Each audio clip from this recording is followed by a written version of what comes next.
இப்போ நம்ம இந்த வீடியோ என்ன பார்க்க போகிறோம் அப்படின்னா 6th தமிழில் இயல் 3 பார்க்க போகிறோம். அது ஃபஸ்ட் டேர்மில் லாஸ்ட் இயல். ஃபஸ்ட்டு என்ன கொடுத்துருக்காங்கன்னா அறிவியல் ஆத்திச்சூடி கொடுத்துருக்காங்க. நமக்கு ஆத்திச்சூடின்னு நல்லாவே தெரியும். அது என்ன அப்படின்னா அகர வரிசையில் வந்து அறிவுரை சொல்கிறது அப்படின்னு சொல்லுவாங்க. அதாவது அறம் செய்ய விரும்ப ஆறுவது சினம் இயல்வது கரவேல் இதெல்லாம் நம்ம சின்ன வயசில் படித்த ஆத்திச்சூடி அப்படின்னு சொல்லுவாங்க. அதெல்லாம் எப்படி இருக்குது அகர வரிசை இருக்குது ஆ இ அந்த மாதிரி வருது. ஸோ நமக்கு அதே மாதிரி ஆத்திச்சுடினா நமக்கு தெரியும் யார் அப்படின்னா ஔவையார் அப்படின்னு தெரியும்.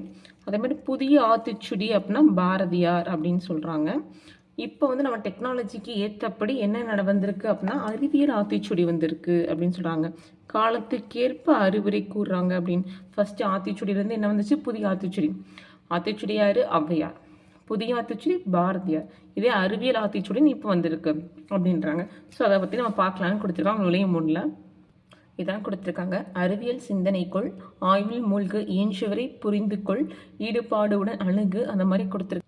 இது நமக்கு மனப்பாட பாடல் கிடையாது. அதனால வந்து அறிவியல் ஆத்திச்சூடி யார் எழுதியிருக்காங்க மட்டும் நல்லா பார்த்துக்கலாம். யாருன்னா நெல்லை சு முத்து அப்படின்றவங்க எழுதியிருக்காங்க. ஸோ அறிவியல் ஆத்திச்சூடி நமக்கு என்ன தெரியும், நெல்லை சு முத்து அப்படின்னு தெரியும். அதுக்கப்புறம் நூல்வேலி அவரை பற்றின குறிப்பு பார்த்துக்கலாம். ஃபஸ்ட்டு சொல்லும் பொருளும் பார்த்தரலாம். இயன்றவரை அப்படின்னா முடிந்தவரை. என்ன அப்படின்னா இயன்றவரை முடிந்தவரை சொல்லுவாங்க. அவனோட முடிஞ்ச வரைக்கும் செய்யப்பா அப்படின்னு சொல்லுவாங்க. ஸோ தான் இயன்றவரை அப்படின்னா முடிந்தவரை அப்படின்றாங்க.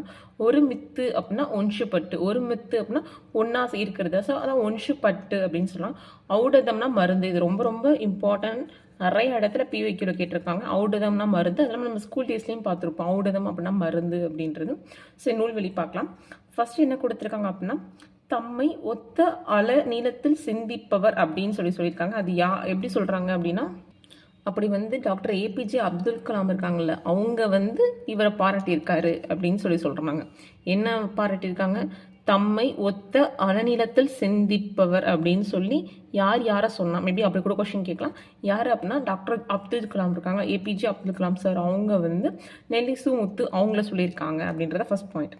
செகண்ட் வந்து என்ன அப்படின்னா அவர் வந்து அறிஞர் கவிஞர் ரெண்டுமே. அறிவியல் அறிஞர், ஏன்னா அவர் வந்து சயின்ஸ் பற்றி தானே எழுதியிருக்காரு. ஸோ அதனால அறிவியல் அறிஞர் மற்றும் கவிஞர் அப்படின்றாங்க. அதேமாதிரி அவர் எங்கெங்கே வந்து பணியாற்றியிருக்காருன்னு பார்க்கலாம். ஃபர்ஸ்ட் வந்து விக்ரம் சாராபாய் விண்வெளி மையம் ஃபர்ஸ்ட்டு. செகண்ட் வந்து சதீஷ் தவான் விண்வெளி மையம். தேர்டு வந்து இந்திய விண்வெளி மையம். மொத்தம் 3. அதுக்கு ஷார்ட்கட் எப்படி வச்சுக்கலாம் அப்படின்னா விக்ரமும் சாராவும் சேர்ந்து ஒரு படம் நடிச்சிருப்பாங்க. ஸோ விக்ரம் சாராபாய் விண்வெளி மையம் அப்படின்னு வச்சுக்கலாம். சதீஷ் தவான் அப்படின்னு போகும்போது கிரிக்கெட் பிளேயர் இருக்கார்ல, ஸோ அவர் இந்தியாவுக்கு தானே விளையாடுறாரு அப்படின்னு ஞாபகம் வச்சுக்கோங்க. அதுக்கப்புறம் இந்திய விண்வெளி மையம் ஆப்வியஸ்லி வந்து நம்ம இந்தியாவில் தான் இருக்கோம். ஸோ நம்ம இந்திய விண்வெளி மையத்தில் தான் ஒர்க் பண்ணுவோம். ஸோ இந்திய விண்வெளி மையம் அப்படி வச்சுக்கோங்க 3மே. நெக்ஸ்ட் என்ன சொல்லியிருக்காங்க அப்படின்னா அறிவியல் கவிதைகள் கட்டுரைகள் பலவற்றை படைத்துள்ளார். அவர் கவிதை எழுதுவார் கட்டுரை எழுதுவார்ன்றாங்க. அவரோட நூல் பார்த்தீங்களா, நூல் வந்து எத்தனைக்கு எழுதுறாங்கன்னா 80க்கு மேலேன்னு கொடுத்துருக்காங்க. 80க்கு மேற்பட்ட அப்ராக்சிமேட் 80 கொடுத்துருக்காங்க. அக்யூரேட்டாக கொடுக்கல. ஸோ அவரோட நூல்கள் அப்படின்னு பார்த்தோம் அப்படின்னா 80க்கு மேற்பட்ட நூல்கள் எழுதியிருக்காரு. அதே மாதிரி அறிவியல் ஆத்திச்சூடினாவே நமக்கு யார் ஞாபகம் வரும், நெல்லை சு முத்து அவங்க ஞாபகம் வந்துடணும். ஸோ நம்ம கொடுத்துருக்க பகுதி எங்கேருந்து எடுத்திருக்காங்க அப்படின்னா அறிவியல் ஆத்திச்சூடி அப்படின்ற ஒரு இடத்துலேருந்து தான் எடுத்திருக்காங்க. ஆக்சுவலாக இதை பொறுத்த வரைக்கும் அறிவியல் ஆத்திச்சூடியில் நுழைவு முன்னும் அதுக்கப்புறம் நூல்வெளி அந்த 2 பாக்ஸ் தான் ரொம்ப ரொம்ப இம்பார்ட்டன்ட். ஏன்னா இந்த லைன்ஸ் வந்து இது வரைக்கும் கொஷின் வந்தது கிடையாது. அதே மாதிரி ஔடதம் மருந்து அப்படின்றது வந்து சொல்லும் பொருள் நிறைய தடவை கேட்டிருக்காங்க. ஸோ சொல்லும் பொருள் வந்து முக்கியம். இந்த புக் பேக்கில் கொடுத்துருக்கோம். உடல் நோய்க்கு டேஷ் தேவையான ஔடதம்னா மருந்து. ஏதாவது நண்பர்களுடன் டேஷ் விளையாட வேணும்னா ஒரு மித்து விளையாட வேணும். ஏன்னா நம்ம விளையாடும் போது சொல்லுவோம் சண்டை போடாமல் ஒன்றா விளையாடுங்கன்னு சொல்லுவோம். ஸோ ஒரு மித்து அப்படின்னா ஒன்றுபட்டு ஒன்றா விளையாடணும் அப்படின்னு சொல்கிறாங்க. நெக்ஸ்ட் வந்து எதிர்ச்சொல் கொடுத்துருக்காங்க. எதிர்ச்சொல் அப்படின்னா ஆப்போசிட் வேர்ட்ஸ் அப்படிமா. அணுகு அப்படின்னா விலகுன்னு வரும். அணுகுனா பக்கத்தில் போகிற, விலகுனா தள்ளி போகிறது அப்படின்னு வச்சுக்கோங்க. ஐயம் அப்படின்னா டவுட்டாகவே இருக்கிறது. தெளிவு அப்படின்னா தீர்க்கமான முடிவு, இதுதான் அப்படின்னு தீர்க்கமாக இருக்கா. ஸோ தெளிவு. ஊக்கம் அப்படின்னா நம்ம வந்து ரொம்ப பெஸ்க்காக இருக்கிறது. ஆப்போசிட்னா சோர்வு தான் ஆப்வியஸ்லி. ஸோ உண்மை அப்படின்னா நம்ம ட்ரூத்தாக, பொய்மை அப்படின்னா பொய் பேசு. ஸோ உண்மைக்கு ஆப்போசிட் பொய்மை. நெக்ஸ்ட் நமக்கு என்ன கொடுத்துருக்காங்க அப்படின்னா அறிவியலால் ஆழ்வோம்னு கொடுத்துருக்காங்க. இதில் இது வரைக்கும் எந்த கொஷின்ஸும் கேட்டதில்லை. இதில் ஆத்தருமே பெருசாக கொடுக்கல. வேணா இது வந்து பார்த்துக்கலாம். ஃபர்ஸ்ட் 2 லைன்ஸ் பார்த்துக்கலாம். வழக்கம் போல ஆழக்கடலின் அடியில் மூழ்கி ஆய்வுகள் செய்து பார்க்கின்றான் அப்படின்ற மாதிரி. அதே மாதிரி இங்கே கடைசி லைன் பாருங்க, விண்வெளி பாதை அமைத்திடுவான் அப்படின்ற மாதிரி. அதாவது வேலை தோறும் பயணம் செய்து விண்வெளி பாதை அமைத்திடுவான் அப்படி மாதிரி லாஸ்ட் 2 லைன்ஸ் பார்த்துக்கோங்க. இது வந்து ஆசிரியர் பேர் கொடுக்கல, எப்படி கொடுத்துருக்காங்கன்னா பாடநூல் ஆசிரியர் குழு அப்படின்னு கொடுத்துருக்காங்க. பாடநூல் ஆசிரியர் குழுன்னு கொடுத்துருக்காங்க. பர்டிகுலராக இவங்க தான் எழுதுனாங்கன்னு கொடுக்கல. ஜஸ்ட் இது ஒரு தடவை மட்டும் ரீட் பண்ணுறதா பண்ணிக்கோங்க, ஏன்னா இது வரைக்கும் இதுலேருந்து கொஷின்ஸ் வந்தது இல்லை.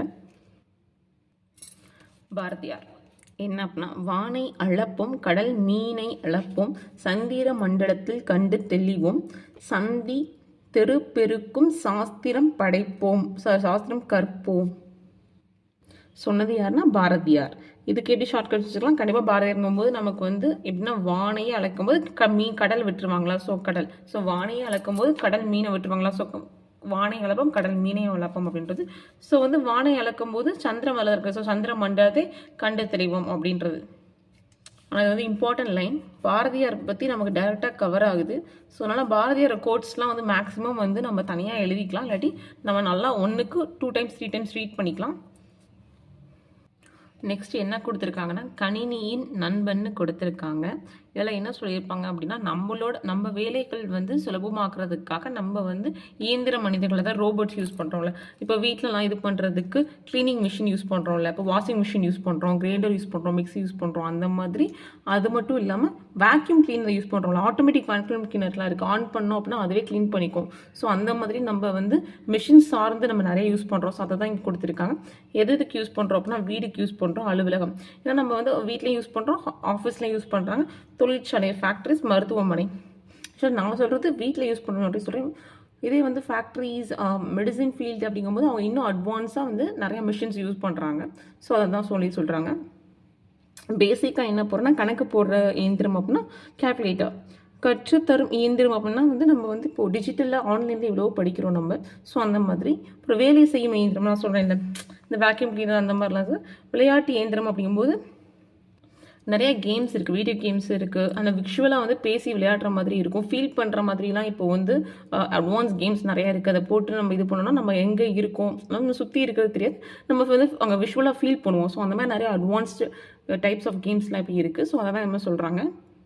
சரி, ஓகே, நமக்கு லெசனில் இம்பார்ட்டன்ஸ் வந்து இப்போ பார்க்கலாம். நம்ம ஃபஸ்ட்டு வந்து ரோபோ அப்படின்ற வார்த்தை யார் யூஸ் பண்ணாங்க அப்படின்னா, காரல் கபக் அப்படின்ற ஒருத்தர் யூஸ் பண்ணியிருக்காங்க. அவர் எந்த நாட்டை சேர்ந்தவர்னா செக் நாடு அப்படின்னு சொல்கிறாங்க. அது எப்போ அப்படின்னா 1920, தட் இஸ் 1920 வந்து எழுதியிருக்காரு. என்ன அப்படின்னா, ஒரு நாடகத்தில் அவர் வந்து இந்த வார்த்தை யூஸ் பண்ணியிருக்காரு, ரோபோ அப்படின்ற வார்த்தை. யார் அப்படின்னா காரல் கபக். எந்த நாட்டை சேர்ந்தா, செக் நாடு சேர்ந்தவர். அப்போ 1920. ஸோ வந்து ரோபோ அப்படின்னா அதுக்கு என்ன பொருள்னா அடிமை அப்படின்னு சொல்கிறாங்க. இப்போ வந்து எப்படி இதுக்கு வந்து ஷார்ட்கட் வச்சுக்கலாம் அப்படின்னா, காரல் கபக்குன்னு கொடுத்துருக்காங்களா. இப்போ நம்ம வேகமாக சாப்பிட்டா வீட்டில் சொல்லுவாங்கல்ல, கபக்குன்னு முழுங்காத, கொஞ்சம் மனுஷன் மாதிரி பொறுமையாக சாப்பிடுப்பா, மிஷின் மாதிரி சாப்பிடாத அப்படின்னு சொல்லுவாங்களா. ஸோ கபக் அப்படின்னு வச்சுக்கோங்க. செக் அப்படிங்கும்போது மிஷின் வந்து செக் பண்ணுறது ரொம்ப ஈஸியாக செக் பண்ணுறது. நம்ம கம்ப்யூட்டரில் கொடுத்து இப்படி முடிச்சிட்டோம் அப்படின்னா வித்தின் வந்து ஃபியூ செகண்ட்ஸில் வந்து அது வந்து ஃபியூ ஷீட்ஸே வந்து செக் பண்ணி முடிச்சிடும், நம்ம ஃபார்முலா மட்டும் கொடுத்துட்டோம் அப்படின்னா. ஸோ செக் நாடு காரல் கபக் அப்படின்றவர் எப்போனா 1920. ஸோ ரோபோ அப்படின்னா அதுக்கு அடிமைன்றது. ஏன்னா ரோபோக்கு வந்து நம்ம கொடுக்குற ஃபங்க்ஷன்ஸ் தான் அவங்க செய்கிறாங்க. ஸோ அப்படிங்கும்போது ரோபோ அப்படின்னா அடிமை. நெக்ஸ்ட் என்ன கொடுத்துருக்காங்க அப்படின்னா, மனிதர்கள் தம் வேலையை எளிதாக செய்ய முதலில் இயந்திரங்களை கண்டுபிடித்தனர். நம்மளோட ஒர்க்ஸை வந்து ஈஸியாக வந்து முடிக்கிறதுக்கும் டைம் சேவ் பண்ணுறதுக்காக வந்து நம்ம மிஷின்ஸை வந்து இன்ட்ரடியூஸ் பண்ணோம் அப்படின்னு சொல்கிறாங்க. ஸோ அவற்றை இயக்குவதற்கு மனித ஆற்றல் தேவைப்படுது. நம்ம வந்து ஆப்ரேஷன் கொடுத்து, இப்போ வந்து மிஷின் அப்படிங்கும்போது இப்போ வந்து கிரைண்டரே மாவாட்டுறப்ப நம்ம கூட இருந்து ஆட்டுறோம். இப்போ வந்து டாப் டேபிள் வந்துச்சு மூடிட்டு நம்ம இது பண்ணோம்னா அது அப்படியே ஊற்றிக்கிறாங்க. முன்னாடிலாம் அது இல்லை. ஸோ அது சொல்கிறாங்க. ஸோ நம்ம இருந்து பண்ணணும். இப்போ வாஷிங் மிஷினில் 2 இருக்குது. ஆட்டோமேட்டிக்னா அதுவே முடிச்சிடும். ஸோ எப்படி நான் ஆட்டோமேட்டிக்காக நம்ம இருந்து அதை எடுத்து இது பண்ணுறோம். ஸோ அந்த மாதிரி சொல்கிறாங்க. ஸோ நம்மளோட எஃபர்ட்ஸும் அதுக்கு வேணும் ஆப்ரேட் பண்ணுறதுக்குன்னு சொல்கிறாங்க. அதனால் இக்குறையை போக்க மனிதன் கண்டுபிடித்து தானியங்கிகள். அதான் இப்போ நம்ம ஆப்ரேட்ஸ் மட்டும் கொடுத்துட்டு போயிட்டோம்னா அதுவே ஆப்ரேட். இப்போ எக்ஸாம்பிள் நான் சொன்னேன், ஆட்டோமேட்டிக் வாஷிங் மிஷின் நம்ம சுவிட்ச் போட்டு போனால் போதும், அதுவே முடிஞ்சு அதுவே ஆஃப் ஆயிரும். ஸோ மாதிரி தானியங்கிகள், தானாகவே இயங்குறது அப்படின்னு சொல்கிறாங்க. ஏன்னா இப்போ மிஷின் செஞ்சாலுமே அது 10 நிமிஷம் செஞ்சால் நம்ம 10 நிமிஷம் நிற்க வேண்டிய அவசியம் இருக்குது. அதனால அந்த அவசியமும் நம்ம இருக்கக்கூடாதுன்றதுக்காக தானாக இயங்குற மாதிரி நம்ம மாற்றிக்கிறோம் நம்மளோட கண்டென்ட்டுக்காக. இங்கே தெரிந்து கொள்வோம் அப்படின்னு ஒரு பாக்ஸ் கொடுத்துருக்காங்க, பார்க்கலாம். இங்கே என்ன கொடுத்துருக்காங்கன்னா, மனித முயற்சிகளுக்கு மாற்றாக தானே இயங்கும் எந்திரம் தானே இயங்கி ஆகும் அப்படின்றாங்க.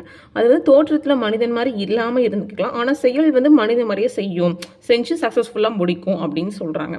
அது யார் அப்படி சொல்கிறா அப்படின்னா, பிரிட்டானிக்கா கலைக்களஞ்சியம் அப்படின்னு சொல்லியிருக்காங்க. தானியங்கிக்கு பற்றி அது ஒரு விளக்கம், ஒரு டெஃபினேஷன். தானியங்கி அப்படின்னா ஒரு டெஃபினேஷனாக கொடுத்துருக்காங்க. யார் கொடுத்துருக்கா அப்படின்னா, பிரிட்டானிக்கா கலைக்களஞ்சியம், அவங்க தான் அப்படி கொடுத்துருக்காங்க.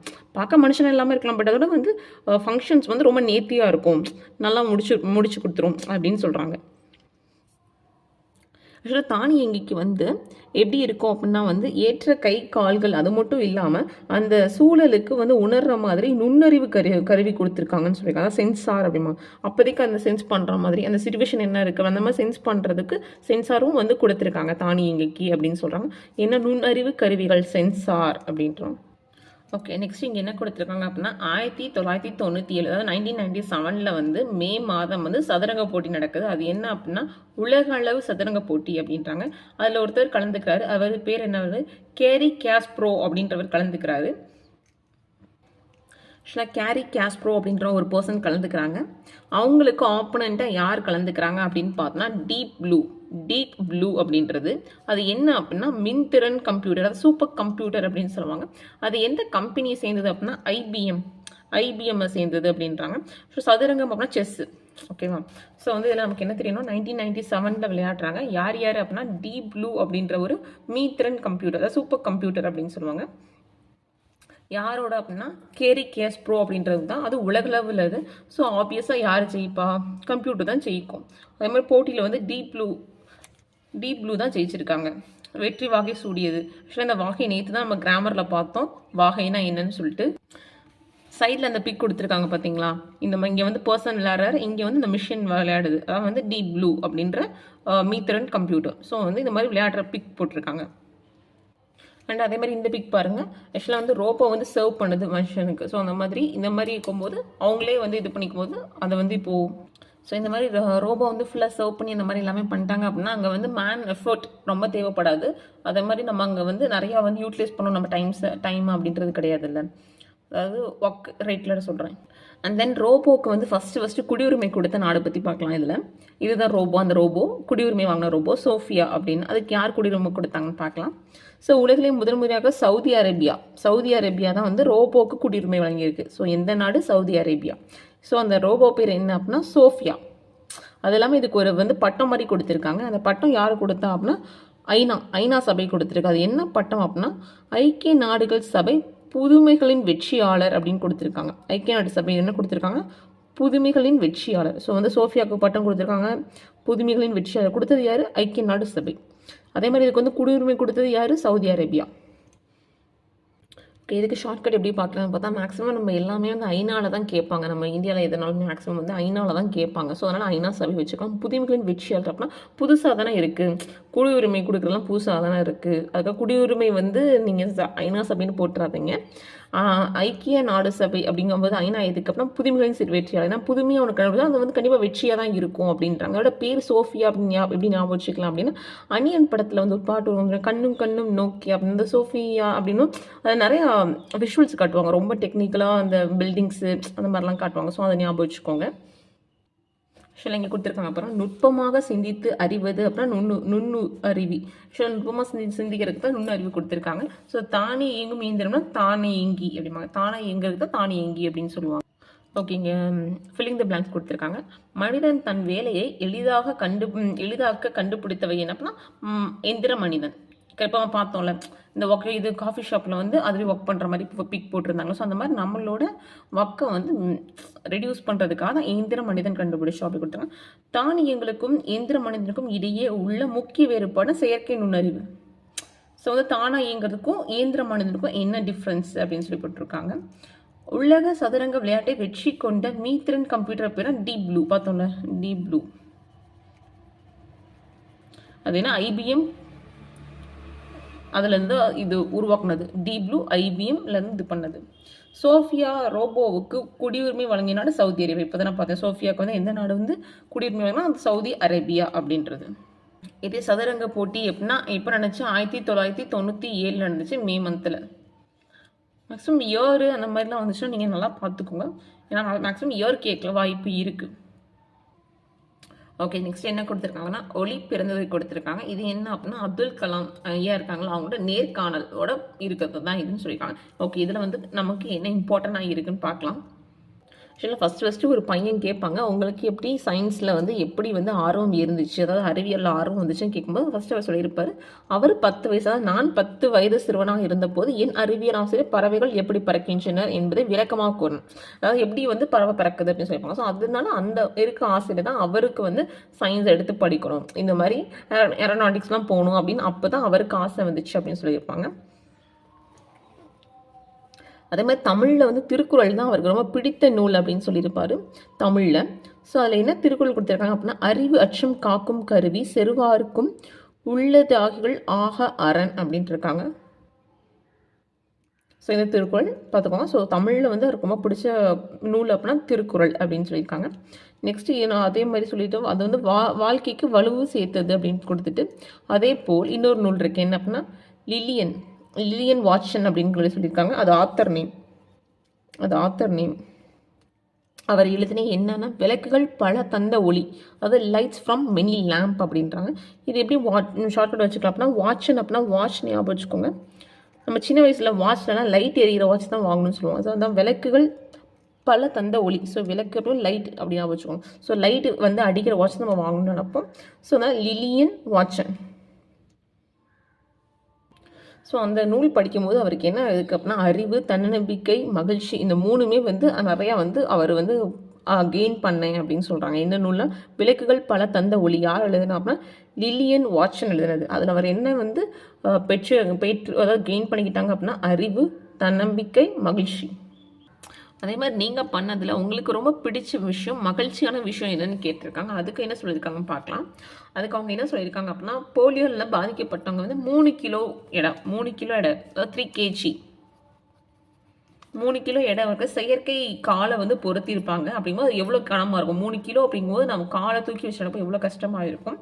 அதுக்கு பதிலாக என்ன பண்ணியிருப்பாங்க அப்படின்னா கார்பன் இலைகள் என்னன்னா பாதுகாப்பு கருவியில் பயன்படுத்துகிற கார்பன் இலையை வச்சு 300 கிராம், அதாவது 3 kgலேருந்து 300 கிராமுக்கு வந்து மாற்றிருக்காங்க செயற்கைக்கால். அப்படிங்கும்போது ஈஸியாக அவங்க நடக்கலாம்ல. ஸோ இதுதான் வந்து எனக்கு ரொம்ப மகிழ்ச்சியான கொடுத்த விஷயம்னு சொல்லியிருக்காரு. அதே மாதிரி இன்னொரு கேள்வி என்ன சொன்னால் சுதந்திர இந்தியாவில் வந்து நீங்கள் வந்து எதை வெற்றியாக பார்க்குறீங்க அப்படின்னு சொல்லி கேட்டிருக்காங்க. அது என்ன அப்படின்னா வந்து உணவு உற்பத்தியில் வந்து தன்னிறைவு அடையணும்னு சொல்லியிருப்பாரு. அப்புறம் தகவல் தொழில்நுட்பம் டெக்னாலஜி, இன்ஃபர்மேஷன் டெக்னாலஜியில் வந்து நம்ம ஒரு நாள் வளர்ச்சி அடையணும்னு சொல்லியிருப்பாப்புல. அதுக்கப்புறம் செயற்கைக்கோள் வந்து நம்ம நிறையா பண்ணணும் அப்படின்பாரு. அதே மாதிரி மருத்துவம், நவீன மருத்துவம், பாரம்பரிய மருத்துவம் ரெண்டுமே வளர்ச்சி, ரெண்டுமே ஆக்சுவலாக வந்து நம்ம மாடர்ன் அடாப்ட்மெண்ட்ஸ் டெக்னாலஜி நிறையா பண்ணணும். அதே நேரத்தில் வந்து நம்ம வந்து என்ன பண்ணால் பாரம்பரியத்தை விட்டு கொடுக்கக்கூடாது. ஸோ அதை சொல்லியிருக்காங்க. அதே மாதிரி பாதுகாப்புத்துறையில் வந்து அக்னி மற்றும் பிருத்திவி, ஸோ அந்த ஏவுகணை செலுத்தல வெற்றி வந்து பெற்றுள்ளோம் அப்படின்னு சொல்லியிருக்காங்க. ஸோ இதெல்லாம் வந்து இந்தியாவில் வந்து வெற்றியாக வந்து நான் பார்க்குறேன் அப்படின்னு சொல்லி இதெல்லாம் லிஸ்ட் அவுட் பண்ணி சொல்லியிருக்காங்க.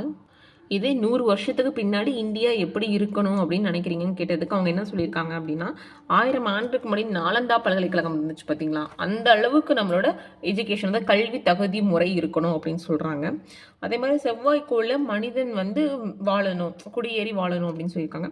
அதே மாதிரி வந்து இயற்கை வளங்கள் எல்லாத்தையும் இது பண்ணி சூரிய சக்தி மேக்ஸிமம் பெற்று அந்த இதில் வந்து நிறைய இது பண்ணணும் அப்படின்னு சொல்லுவாங்க. அதே மாதிரி வந்து யார் வந்து முதல் விஞ்ஞானிகள் அப்படின்னா குழந்தைகளாகிய நீங்கள் அப்படின்னு. ஸோ குழந்தைகள் தான் வந்து முதல் விஞ்ஞானி அப்படின்னு சொல்லியிருக்காங்க. யார் சொன்னால் அப்துல் கலாம் ஐயா சொல்லியிருக்காப்புல. அது மாதிரி வாழ்க்கையில் வெற்றி பெறதுக்கு நம்ம என்ன பண்ணணும் அப்படின்னு கேட்டதுக்கு அவங்க என்ன சொன்னால் ஃபஸ்ட் வந்து அறிவை வந்து வளர்க்குறதுக்கு அனைவர் பேச்சையும் கவனிக்கணும், அதுக்கப்புறம் உழைக்கணும், அது வேர்வைனா உழைக்கணும், கஷ்டப்படணும் அப்படின்னு சொல்லியிருக்காங்க. ஸோ இந்த 2 வழி தான் அப்படின்னு சொல்லியிருக்காங்க. ஆக்சுவலாக இதோட இந்த துணைப்படம் முடிஞ்சது. நெக்ஸ்ட் இலக்கணம் பார்க்கலாம். இலக்கணம் டாபிக் என்ன கொடுத்துருக்காங்கன்னா மொழி முதல் மற்றும் இறுதி எழுத்துக்கள் ரெண்டுமே கொடுத்துருக்காங்க. அதாவது மொழியில் வந்து முதல் எழுத்தும் இறுதி எழுத்தும் என்னென்ன வரும்னு கொடுத்துருக்காங்க. அதுக்கு எக்ஸாம்பிள் இங்கே கொடுத்துருக்காங்க பாருங்க, நன்றி நன்றி நன்றின்னு. ஆக்சுவலாக இதுவும் நான் தான், இதுவும் நான் தான், இதுவும் நான் தான். ஆனால் நமக்கு எது கரெக்டான ஸ்பெல்லிங், நன்றி இதுதான். ஸோ அப்படிங்கும்போது முதல் எழுத்து வந்து என்ன வரணும்னு நமக்கு தெரியணும். ஏன்னா இது வந்து நன்றிக்கு ஒரு மீனிங் கிடையாது, இதுக்கும் கிடையாது.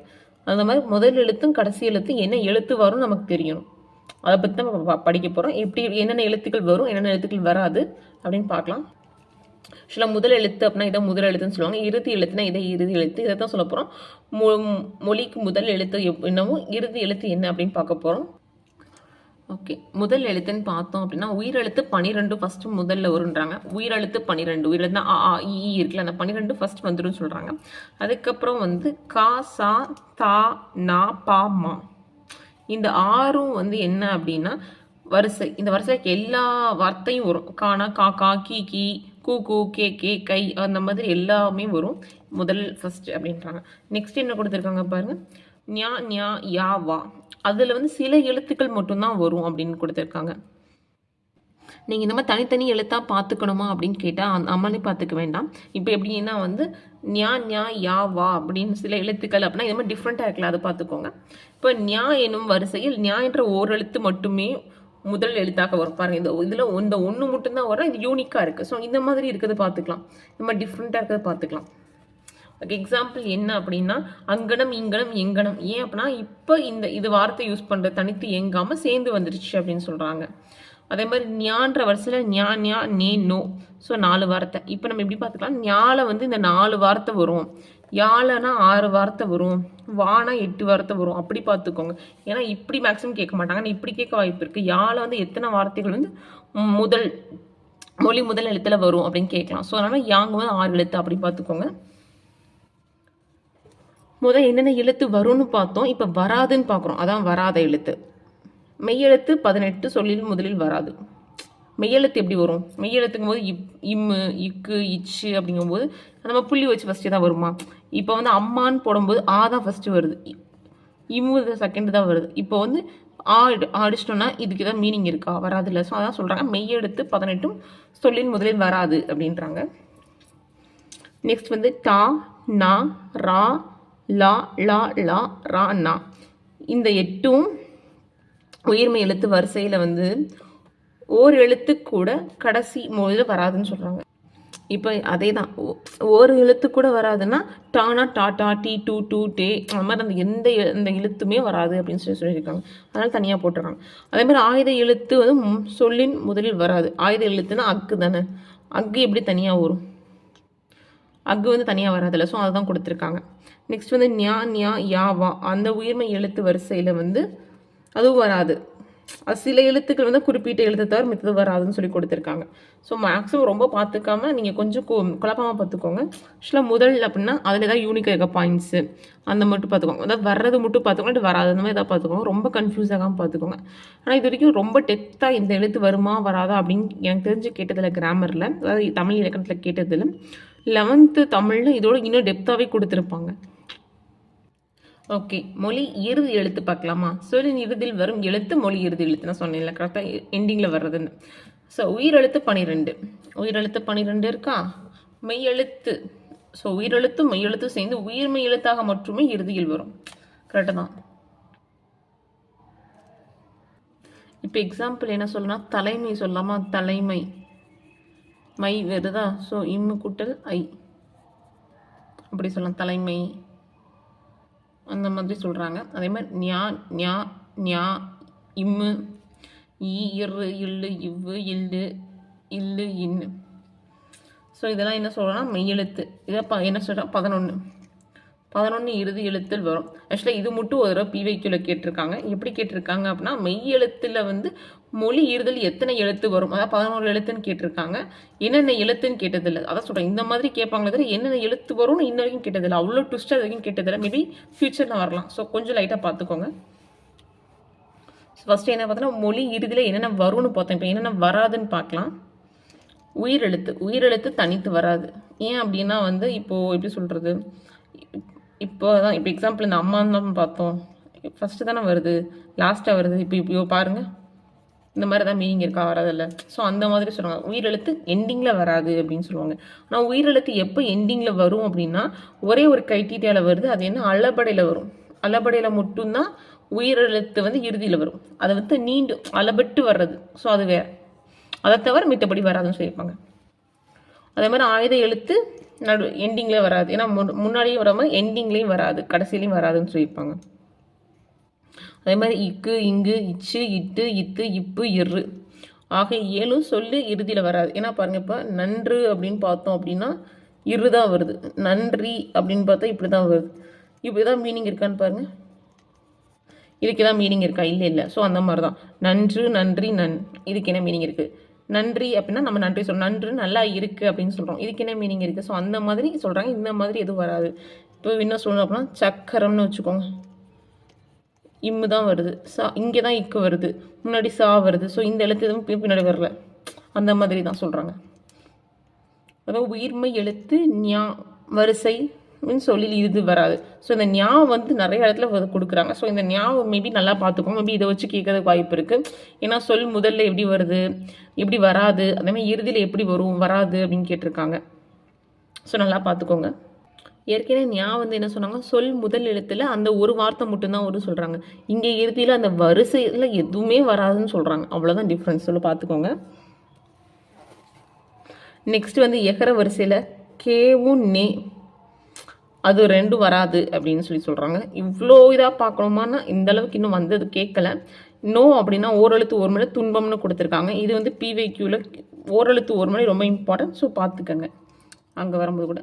ஸோ சொல்லி ஃபர்ஸ்ட் வந்து என்ன பார்த்தோம், முதல் எழுத்து பார்த்தோம், இறுதி எழுத்து பார்த்தோம். இப்போ இடை எழுத்து பார்க்க போகிறோம். ஸோ இடை எழுத்து அப்படின்னா மெய் எழுத்து 18 சொல்லில் இடையில் வராது. அதே மாதிரி என்ன சொன்னால் மெய்யெழுத்து 18 சொல்லோட இடையில வராதுன்னு சொல்கிறாங்க. அப்புறம் உயிரெழுத்தும் வராது, ஆயுத எழுத்தும் வராது. உயிரெழுத்து எப்போ மட்டும் வரும்னா அளபடியில் மட்டும்தான் வரும். ஏற்கனவே நம்ம என்ன பார்த்தோம், உயிரெழுத்து வந்து அளபடியில் மட்டும்தான் வரும்னு பார்த்தோமா இறுதி எழுத்தில். அதே மாதிரி தான் இதுவும் வேற ஒன்றும் இல்லை. எக்ஸாம்பிள் இந்த பாருங்க, ஓ ஓ தள் அப்படின்னு எழுதுகிறோமா, அளபடிக்கு அந்த மாதிரி எழுதலாம்.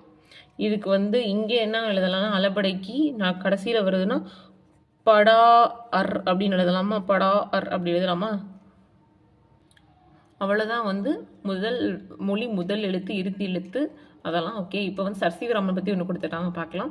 சர்சிவிராமன் வந்து 1928 பிப்ரவரி 28 ஒன்று கண்டுபிடிச்சார். அது என்ன அப்படின்னா ராமன் விளைவுன்னு சொல்லுவாங்க. அவர் வந்து அறிவியலுக்காக நோபல் பரிசு வந்து அவர் தான் ஃபர்ஸ்ட் வாங்கினாரு அப்படின்னு சொல்லியிருக்காங்க.